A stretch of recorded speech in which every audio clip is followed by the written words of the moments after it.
Assalamualaikum warahmatullahi wabarakatuh. Alhamdulillah bisa sharing lagi nih. Ya, kita bertemu dengan Mas Tommy. Ya, dia itu bisnisnya banyak lah. Sekarang lagi apa aja bisnisnya nanti kita bahas. Dan backgroundnya juga keren. Karena mantan pramugara, wes. Kenapa pramugara jadi pindah ke bisnis ini? Nah, mungkin tidak usah berbasa-basi, langsung aja kali ya ke Mas Tommy, monggo. Jadi dari lulus sekolah waktu itu, kalau saya punya prinsip gini, prinsip buat saya pribadi ya gitu. Sekolah dari kecil sampai kita nempuh jenjang lebih tinggi kan ujung-ujungnya untuk cari uang gitu. Nah saat itu pas lulus SMA itu ada peluang rekrutmen pramugara. Cuman saat itu di 2007 itu bukan dari airlines langsung, jadi kayak ada badan pelatihan namanya ATC, Aviation Training Center. Itu di Halim Perdana Kusuma. Terus saya coba daftar ke sana, keterima dan jadi satu-satunya pramugara saat itu. Jadi satu angkatan itu cuma saya sendiri pramugaranya. Oke, satu-satunya. Semuanya cewek semua. Nah, dan saya pramugara termuda juga saat itu, umur 18 tahun gitu kan. Udah training 3 bulan, terus baru saya terbang. Dan begitu terbang pun jadi pramugara termuda juga di sana. Jadi pramugara satu-satunya di angkatan tersebut, terus pramugara termuda juga se-airlines tersebut. Jadi satu senior saya itu yang udah mungkin di atas 25, saya doang yang 18 tahun sendiri saat itu. Terus dengan berjalannya waktu, mulai tuh kayak mikir gitu.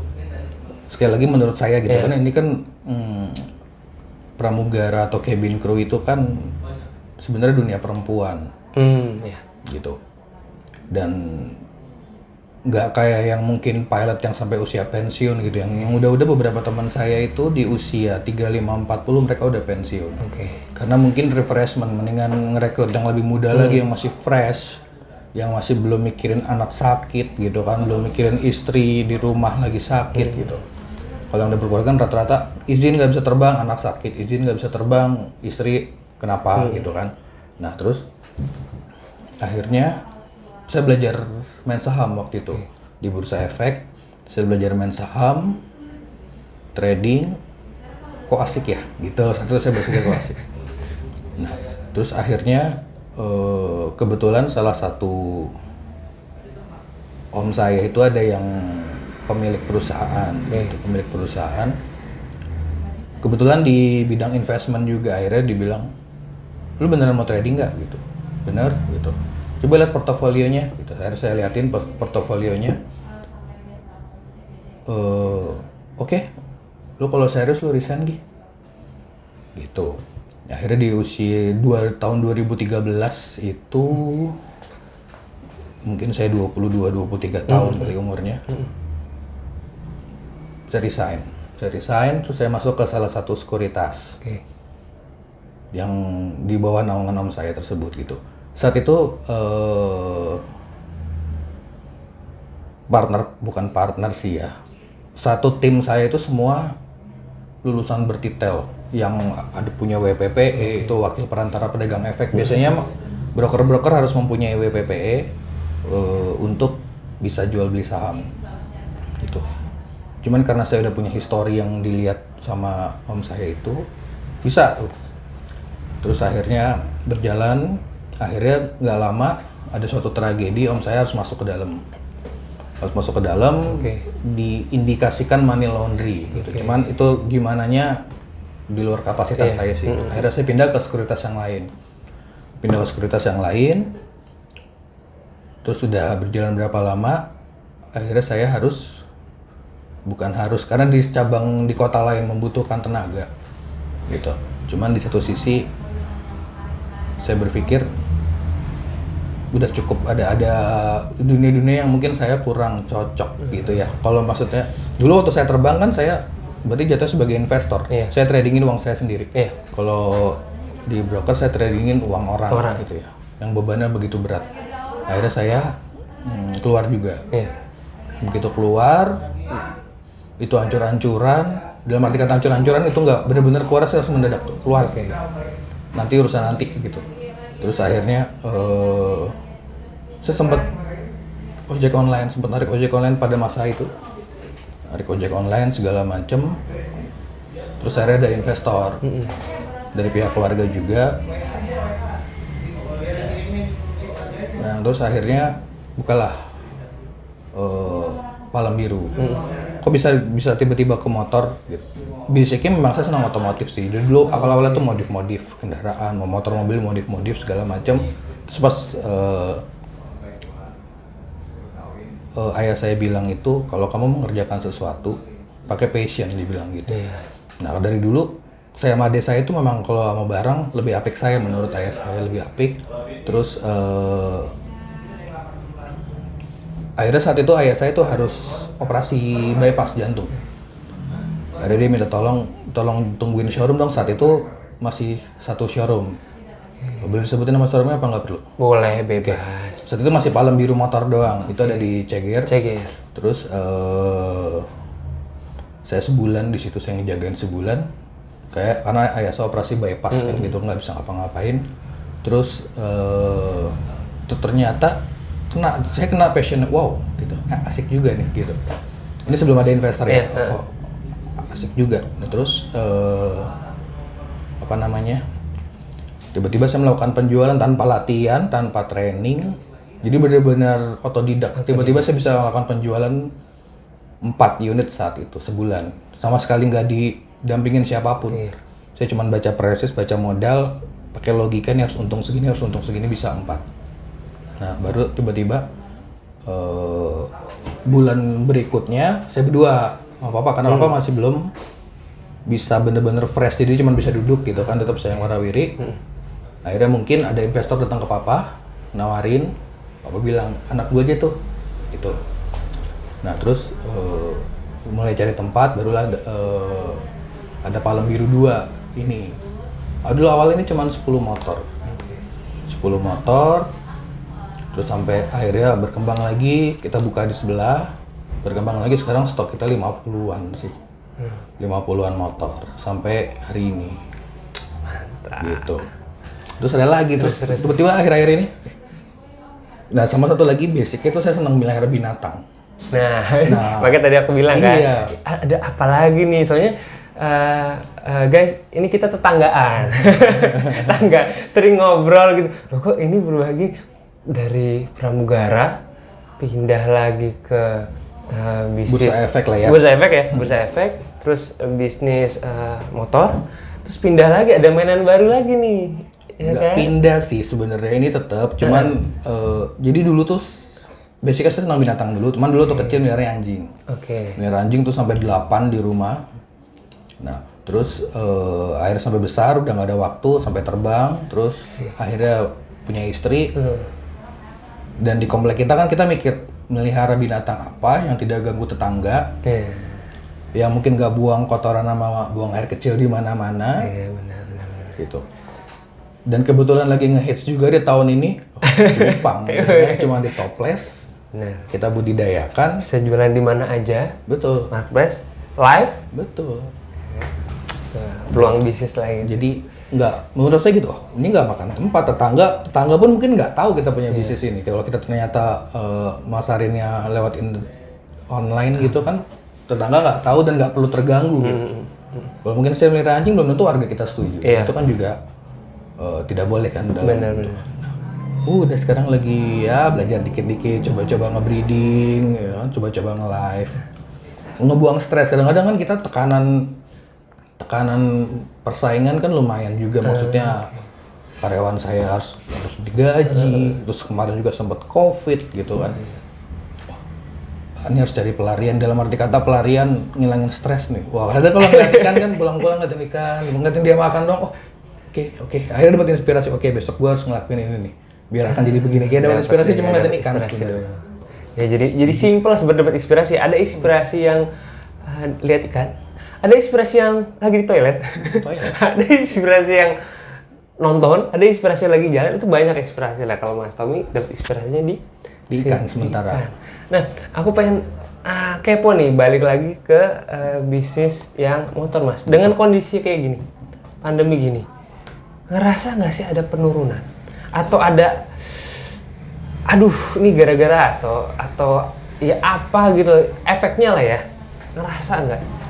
Oke, sebelumnya Palem Biru Motor sendiri kan udah dari 2015. Nah, Palem Biru Motor 2 yang saya pegang ini dari 2018, berarti baru 2 tahun. Selama 2 tahun sih selalu profit. Dan bener-bener jatuh-jatuhnya pas COVID itu di bulan April Mei. Jatuhnya pun karena leasing tutup. Jadi pihak pembiayaannya tutup, cuman ada salah satu pembiayaan yang buka, cuman ada 2 atau 3 dari sekian banyak, dan itu menerapkan DP yang besar. Jadi mungkin orang ngekip uang gitu ya, kan dia mungkin nggak tahu WFH berapa lama atau mereka nggak digaji berapa lama. Jadi mereka nahan uang, di satu sisi leasingnya menerapkan DP yang besar. Leasing juga takut resiko, gagal bayar kan. Nah jadi biasanya kita jualan selalu di atas 30 unit per bulan. Di bulan April tuh saya ingat saya cuma jualan 1. Dan itu cuma untung 500.000. Terus di bulan Mei cuma jualan 4. Nah alhamdulillahnya dari Juni sampai sekarang udah normal lagi. Untuk motor ya. Iya. Gitu. Malah mungkin di bulan Juli itu malah gila-gilaan karena mungkin orang takut naik kendaraan umum mungkin ya. Dia ngerasa lebih safe bawa kendaraan sendiri, pakai helm, masker, selesai. Kalau kendaraan umum kan mungkin dia tidak tahu sebelum dia duduk siapa yang dudukin atau penumpang sebelah gitu ya. Jadi akhirnya di bulan Juli tuh loncat, penjualan malah gila-gilaan. Nah cuman di September ini agak sedikit menurun, terutama seminggu terakhir mungkin karena kabar PSBB lagi. Iya. Jadi banyak orang nelfon, Mbak, saya tetap mau, cuman saya kabarin dulu ya minggu depan karena ini tiba-tiba saya WFH lagi. Tiba-tiba saya begini lagi gitu karena kabar PSBB kembali gitu kan, udah new normal balik PSBB lagi. Nah di seminggu terakhir ini udah responnya lagi kurang. Begitu kita follow up jawaban mereka pasti itu. Karena takutnya berimbasnya ke perusahaan mereka, walaupun mereka di luar DKI, mereka was-was aja, ntar berimbas gimana ya, gue nggak bisa bayar angsuran, mungkin gitu ya. Seru-seru, iya. Efek banget sih. Emang banyak sih aku rasa bisnis yang lain goyang juga gitu. Kita nggak bisa bilang apa, gue nggak goyang, tetap goyang. Tapi mungkin goyangannya ada yang goyangan kenceng, ada yang biasa, ada yang gimana gitu loh. Nah, itu dari segi si bisnis ini. Nah, balik coba aku pengen ini lagi lah. Aku jujur aku belum ada minat dengan bisnis hewan. Oke. Ya. Aku kepo dengan bisnis cupang. Nah, kenapa harus bisnis cupang? Kan ada bisnis hewan yang lain. Mungkinkah burung? Mungkinkah kelinci atau kucing lah gitu. Nah, kenapa harus cupang? Kalau yang beberapa disebutin Mas Bagas barusan itu butuh tempat. Dan menurut saya dengan tempat saya yang belum besar gitu ya, itu berpotensi mengganggu tetangga dan membutuhkan lahan yang luas kan. Kalau misalnya kelinci, kucing gitu. Nah, terus atau lah ikan jenis lain, oke misalnya arwana mungkin mereka butuh akuarium. Atau ikan koi atau ikan apa akuarium yang hanya di toples, yang mungkin kita punya lahan kosong di ruang tamu 2-3 meter aja tuh bisa naruh 10-15 toples di situ. Terus saya sih nggak banyak tahu secara ahli ekonomi gitu, cuman kalau secara pemikiran simpel yang saya berpikir adalah karena daya belinya atau peminatnya mungkin masih tinggi, jadi kita, kalau menurut saya sekali lagi, jadi gue cuma beli jantan sama betina, gue kawinin, maka anak-anaknya kalau saya lihat-lihat dari teman-teman yang lain kan anaknya bisa 300, 500 walaupun mungkin separuhnya mati. Nah berarti kan anak-anaknya kan gratis. Anak-anaknya gratis, maka di 1-2 bulan kemudian anak-anaknya tersebut kalau kita pun jual taruhlah 10.000 per ekor dan anaknya ada 100, itu kan udah jadi profit karena anak-anaknya gratis. Tapi kan ada pakan, berapa mahal pakan cupang. Iya. Kutir kita tinggal nyari, jentik nyamuk tinggal nyari, daun ketapang tinggal nyari. Menurut saya gitu kan. Lebih simpel lah ya. Jadi tetap saya anggap walaupun 10.000 itu profit karena pakannya nggak saya hitung, karena saya anggap pakannya itu untuk orang tuanya. Jadi modalnya hanya membeli indukan jantan dan betina di awal ngebreed. Setelah itu kita bisa continue ngebreed dari anak-anaknya. Kita pilihin jantan, kita pilihin betina, kita bisa sortir, kita kawinin lagi jadi anak lagi. Mungkin kasarnya jadi kayak MLM ya. Dari 2 di atas, 2 di atas jadi 4. Punya kaki. Iya. Kita sortirin, nanti bisa kita jual partai per 10 ekor, per 20 ekor gitu.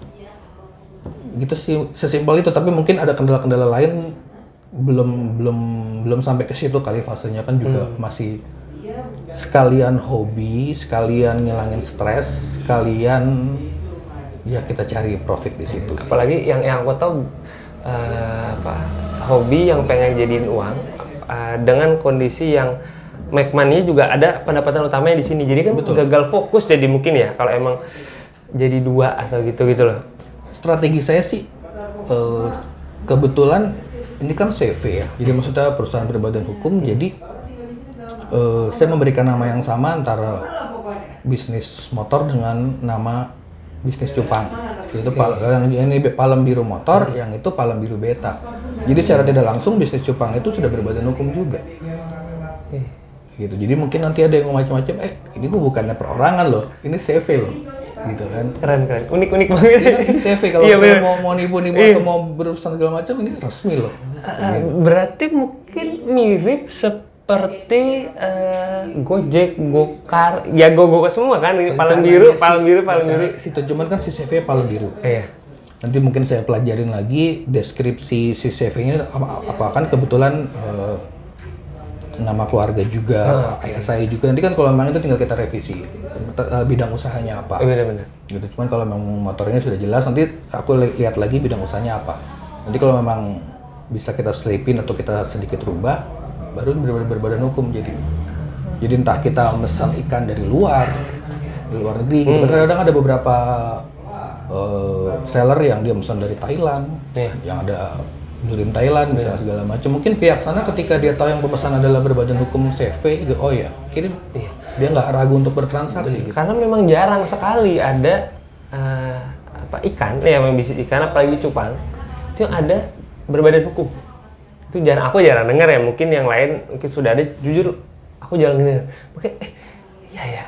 Oh jadi arahnya ke sana. Jadi masuknya bisa strateginya itu ya. Itu dan yang aku dengar jenis ikannya adalah blue ring. Karena blue gitu. Bener kah atau sebenarnya apa aja sih gitu sebenarnya apa aja. Cuman di saat kita ngobrol hari ini kenapa masih fokus ke blue ring, unik aja sih gitu. Karena gimana caranya kita ngerawat supaya nggak bocor bodinya, supaya bodi tetap bersih. Karena sekarang saya punya blue rim mungkin 20 ekor, separuhnya bocor. Ya kalau saya nganggap oke lah masih belajar gitu. Jadi bocor mungkin biasanya kalau kata teman-teman bisa jadi bulu panda, bisa jadi apalah atau marble dot gitu. Ya, cuman jadi tapi jadi tahu gitu yang jangan dikasih ini, treatmentnya harus begini segala macam gitu. Dan itu katanya sih cuman di blue rim yang gitu. Misalnya katanya beberapa jangan kasih daun ketapang, nanti bocor. Saya sih belum praktekin langsung. Cuman nanti dengan kejadian-kejadian ini kan jadi pintar sendiri. Benar. Oh iya berarti begini ya. Berarti begini ya. Nah, cuman si CV-nya itu bukannya sengaja bikin untuk ikan sebenarnya. Mumpung udah ada dan milik sendiri gitu kan. Juga ya kita sekalian aja kita sematin gitu. Iya, aku kira kan karena blue semua, Palem biru, ikannya juga ikut biru. Jadi more detail, more value nih, ya kan. Nah, apa ya ikan yang mungkin profitnya kecil. Tadi juga dibahas masalah motor, profit motor berapa sih, gitu kan ya. Sebelumnya juga ada kan dirimu jadi pramugara. Kenapa nggak standby di sana? Kan gajinya besar. Kalau ngomongin gaji ya, kita ngomongin gaji. Ikan berapa sih? Ini berapa sih? Ya let's say misalkan satu close kan 1 juta 2 juta misalkan motor. Ini yang jelas pramugara besar loh. Kenapa harus cabut? aman kan, zona nyaman itu loh, yang orang tidak semuanya bisa buat keluar dari zona nyaman. Nah, kenapa dirimu bisa? Iya, pertama zona nyaman itu ya. Nah, jadi saat itu saya udah jadi paling senior. Jadi udah nggak ada atasannya lagi. Yang kasarnya dari awal terbang sampai mendarat saya tidur itu nggak ada yang negor. Bahkan akhirnya tapi kan kalau sebelum tidur tuh saya biasanya suka nonton. Dulu saat masih ngehitsnya Mario Teguh. Oh iya. Akhirnya dia bilang yang paling bahaya itu adalah lagi ada di zona nyaman. Dibilang itu paling bahaya gitu. Itu pertama. Terus yang kedua soal nggak bisa sampai pensiun. Karena menurut saya mungkin laki-laki di usia 40 kan lagi produktif-produktifnya. Iya. Sedangkan saya baru pensiun. Nah terus anak istri saya gimana? Gitu. Terus karena rata-rata di saat itu ya, di saat itu nggak punya banyak waktu untuk mengenal dunia lain. Gitu. Karena kita sistemnya kan 6 hari kerja, 1 hari libur. Kita nggak punya waktu untuk mempelajari bidang bisnis lain saat itu. Tapi kalau sekarang teman-teman saya yang masih pramugara sih dia udah buka kuliner segala macam, cuman saat itu. Terus aku bilang, kalau tiba-tiba besok gue di-cut, gue mau kerja apa? Gitu. Terus yang kedua, gaya hidup. Saya mungkin termasuk orang yang susah untuk nabung gitu. Apalagi dalam waktu 4 hari saya bisa nginep di 4 kota yang ada shopping. Gitu. Dalam arti kata Surabaya ke mall ini, ke Bali ke mall ini gitu kan. Terus saat itu masih yang dugem gitu. Kayak zaman itulah. Ya jadi 2007 sampai 2013 ya nggak kelihatan duitnya kemana. Ya karena ya 6 harinya terbang, pulang sehari libur, besoknya terbang. Jadi pertama nggak punya waktu untuk mempelajari bidang bisnis lain. Persiapan ketika pensiun itu mau ngapain. Terus kedua, usia kerjanya pendek. Mungkin kalau yang plat merah bisa sampai bener-bener mungkin 50 atau 60 gitu ya. Cuman karena ini swasta, yang kontrak gitu kan bisa aja setahun depan nggak diperpanjang, bisa 2 tahun lagi, bisa kan. Jadi kan nggak jelas gitu. Nah, makanya saya memilih ninggalin zona nyaman itu berat, ninggalin zona nyaman itu berat, cuman saya mikirnya kan aku hidup buat istri sama anak, walaupun saat itu belum gitu. Kalau sekarang gue salah langkah, ntar anak gue gimana? Udah deh akhirnya keluar. Kadang-kadang masih suka kalau terbang, apalagi pas lagi sempat ojek online gitu kan. Jadi kan mikir kita, kalau gue nggak resign mungkin gue nggak begini gitu. Nah cuman kalau lagi ada sedikit, bukan kalau lagi disempitkan, lagi bener-bener hidup, kalau gue nggak resign pasti gue nggak begini hidup gue. Tapi kalau ketika emang lagi biasa aja, lagi nggak down gitu, ya tapi kalau gue nggak resign gue punya ilmu baru. Ada motivasi ya gitu kan. Gue kan bisa tahu segala macam ini setelah resign, ketemu berbagai bidang orang segala macam. Setelah resign, berarti apapun yang terjadi di gue ya ini emang udah harus terjadi gitu kan. Jalannya udah kayak gini, nggak bisa dihindarin, kita lewatin aja gitu. Sampai hari ini. Setuju sih. Aku juga setuju dengan apa yang bilang Mas Tommy, karena memang kita butuh uang, tapi itu bukan sesuatu yang tujuan kali ya. Bener-bener yang uang bisa mengantarkan ke tujuan, tapi bukan tujuannya. Kalau yang aku tangkap begitu, karena memang aku sendiri pun begitu sih Mas. Maksudnya nggak tahu, aku tidak betah buat bekerja. Karena kalau bekerja kita tahu sendiri waktunya nggak bisa sama keluarga, nggak bisa sama pasangan kayak gitu-gitu. Ada yang sakit kita tidak bisa izin semaunya, harus begini-begini, yang ada nanti di-cut. Dan banyak orang bilang kalau bekerja itu kan aman.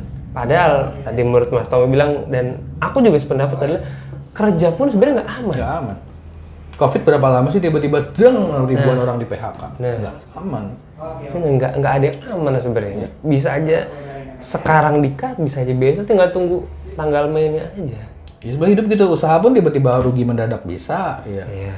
Kita ikutin aja gitu. Walaupun kita udah berkonsep, kita bikin konsep yang matang gitu. Kalau emang jalan nanti harus gimana, ya itu udah jalannya harus seperti itu. Jadi mikir aja. Mantap. Tuh teman-teman banyak pelajaran nih dari Mas Tommy ini kan. Aduh, ya, banyak banget pelajaran. Jadi bagi teman-teman yang masih di zona nyaman, ya saran aku sih nabung ya. Ya nabung. Ya, nah. Terus sama bikin konsep. Oke, mau keluar dari zona nyaman terus mau ngapain? Itu Di kan planningin harus- dulu, betul. dicicil dulu.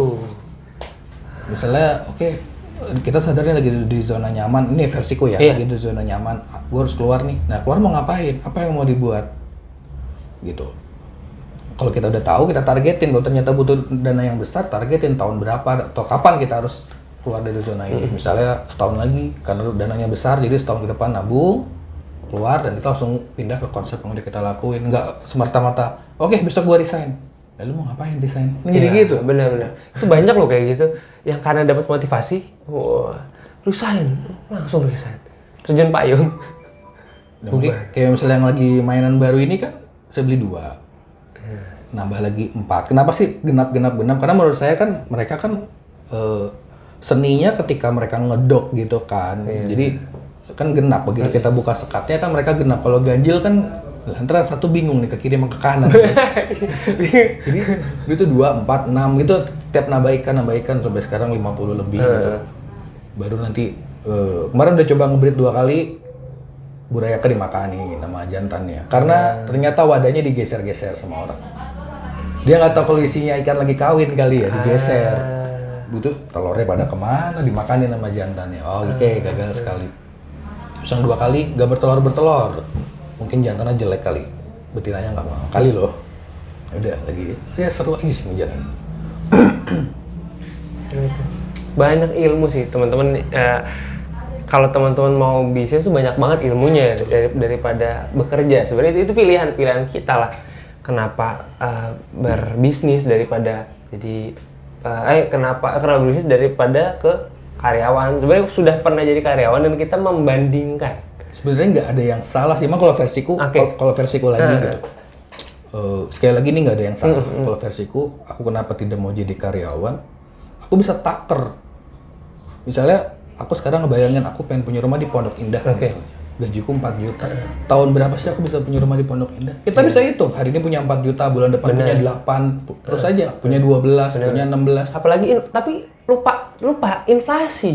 Betul. Itu yang tidak dilihat. Mungkin aku sekian dapat sekian tahun. Padahal kamu lupa inflasi. Apalagi properti itu naik terus. Ini kita turun, inflasi, ininya naik. Nah kalau bisnis kan, lu mau punya uang berapa bulan depan? Ya udah, ayo kita make money gitu. Waktunya waktu kita buat segala macam gitu. Menurut versiku sih gitu. Bener. Makanya ya beda versi lah ya. Nggak ada yang salah sih. Nggak ada yang salah. Diriku, kalau saya pribadi kepengennya ya lebih senang pengusaha. Kadang-kadang kalau lagi stres dari side karyawan gajian nih gitu kan, belum jualan masih dikit loh. Ya kan karyawanku 6 makanya mas, waduh gimana nih gitu sih caranya. Banyak banget tuh yang bisa diambil dari Mas Tommy. Jadi teman-teman kalau pengen jadi pengusaha, dipikirkan dulu. Satu lagi. Apa lagi? Banyak orang bilang gini, kok zaman sekarang nyari kerja atau kerja itu susah. Menurutku enggak. Sekarang tinggal dia mau apa enggak. Sekarang tukang kutu air aja menghasilkan uang kok. Mana dengan kondisi gini banyak peluang. Iya, sebenarnya apapun, mau ngumpulin botol bekas aja tuh jadi duit. Jadi sebenarnya bukan susah nyari kerja atau susah kerja sih, dia mau apa enggak. Kadang-kadang dia mencari pekerjaan yang sesuai keinginan dia, bukannya susah, dia kepengennya bidang itu. Bukan susah sih menurutku ya, tapi dia mau apa tidak ngejalaninnya. Benar. Dan orang kan ya mungkin masuk lagi ke zona nyaman tadi. Aku pengennya ini, tapi padahal kerjaannya kebukanya di sini. Dia kekeh kan? Dia nggak mau. Aku nggak idealisme. Aku nggak mau lah. Gengsi dong. Aku misalkan jadi tukang cupang misalkan. Aku udah begini cupang yang gini. Padahal ada duitnya. Dia nggak lihat itu, dia nggak butuh sih. Terus aku setiap pagi itu ngedatengin beli kutu air buat makan cupang itu 20 ribuan. Padahal dia tuh budidaya. Jadi saya sempat WA-an sama si tukang kutirnya, dia cuma modal nggak sampai 10 ribu untuk bener-bener bibit awalnya. Udah sekarang jalan sendiri karena kan itu beranak pinak sendiri. Udah. Jadi setiap hari saya beli 2 plastik tuh 20 ribu. Jadi nggak pakai modal lagi. Berarti kan sebenarnya peluang itu banyak kalau dia mau. Iya. Mau apa enggak. Kan sebenarnya yang membatasi diri itu si personalnya masing-masing. Dia ngebatasin dirinya dia. Seolah-olah kerjaan itu habis dan mencari uang itu susah. Ya mungkin susah tuh relatif, tapi kebanyakan orang yang saya temuin sih dia tidak mau. Kayak beberapa kali saya interview. Saya kalau interview sering saya pancing. Di sini nggak ada gaji loh. Gitu. Kamu minta gaji berapa? Nah begitu saya interview, saya pancing itu terus begitu saya tanya gitu, kalau di saya nggak suka, gue digaji berapa ya? Tapi saya lebih suka berapa yang bisa saya hasilkan di sini. Beda kan? Kalau menurut saya kalau gue digaji berapa, kayak pasrah dan menjalankan sesuatunya secara standar gitu. Tapi kalau berapa yang saya bisa hasilkan tuh biasanya orang-orang kreatif yang ngomong dan pada takut gitu. Jadi ada beberapa yang bertahan ya, yang berpikiran berapa yang bisa gue hasilin di sini. Dia ngitung tuh, oke, gue begini. Oke, gue begini. Nah, makanya sekarang marketing saya 2 kali UMR pendapatannya. Terus yang pemikiran-pemikiran itu mental. Jadi begitu di akhir wawancara saya bilang, kamu kayak nggak cocok di sini. Kenapa Pak? Dibilang. Terus saya jelasin gitu. Baru terakhir saya bilang, jangan pernah tanya berapa yang kamu dapetin di sini, tapi berapa yang bisa kamu hasilin di sini. Itu mindset lah ya, pola Karena pikir. kan itu kan berbanding lurus, ya kan, usaha sama hasil gitu. Karena saya percaya aja itu usaha tidak akan mengkhianati hasil, tuh saya percaya. Yang tiduran doang sama yang giat di akhir bulan tuh udah kelihatan bedanya. Versinya aku lagi. Iya, setuju.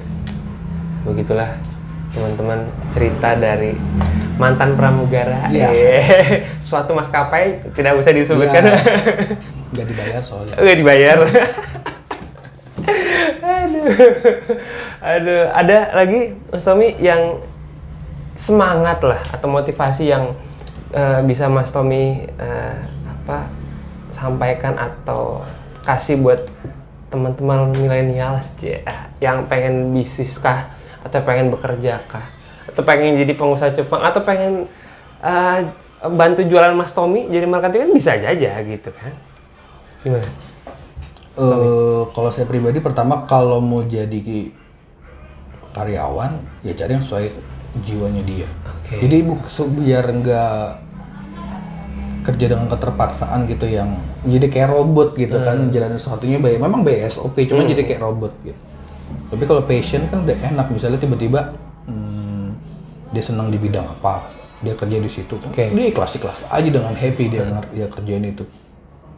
Nah terus satu lagi dulu saya pas terbang tuh saya sambil nge-DJ. Jadi kenapa saya sempat naik banget waktu itu, karena apa? Karena klub tidak perlu mengeluarkan uang buat saya. Uang apa? Uang transport. Saya sekalian terbang. Misal klub di Medan memang di DJ dari Jakarta, kan harus dia keluarkan adalah tiket pesawat, hotel, akomodasi dan lain-lain. Kalau dia manggil saya kan free, dia bayar fee-nya doang. Tiketnya saya sekalian terbang. Hotelnya saya punya hotel, airline kan dikasih hotel. Jadi dia cuma bayar fee-nya doang. Misalnya mungkin manggil DJ A, mereka habis 10 juta, mungkin bisa manggil saya bisa separohnya. Dia memangkas uang tiket pesawat dan tiket hotel. Iya, lebih irit sih ya. Awal mulai jadi juga karena dulu zaman-zaman anak muda dugem-dugem, udah gua ngeluarin duit, masuk bayar, minum beli gitu. Lagunya kadang gua nggak suka, versi gua yang terus berapa gua DJ sekalian, lagu yang gua suka gua mainin. Masuk gratis, memang dikasih saat itu. Udah. Dari 2011 sampai 2015, berhentinya dari DJ itu pas istri nunjukin test pack, aku hamil. Wah, saya berhenti. Oh iyalah, tuh.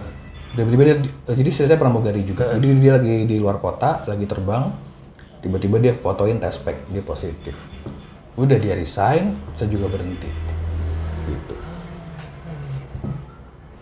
Ya sih, itu udah kalau udah ada buntut udah. Iya, takut aja dia ngikutin, oh bapak gue malang buana ya kan saat itu, mabuk segala macem.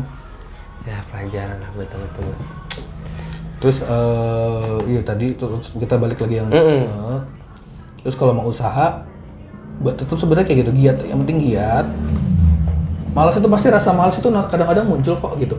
Misalnya kayak sekarang aja lagi tiba-tiba mau bikin press list kok males. Aduh, press list banyak juga nih, motor 30-an. Bener-bener.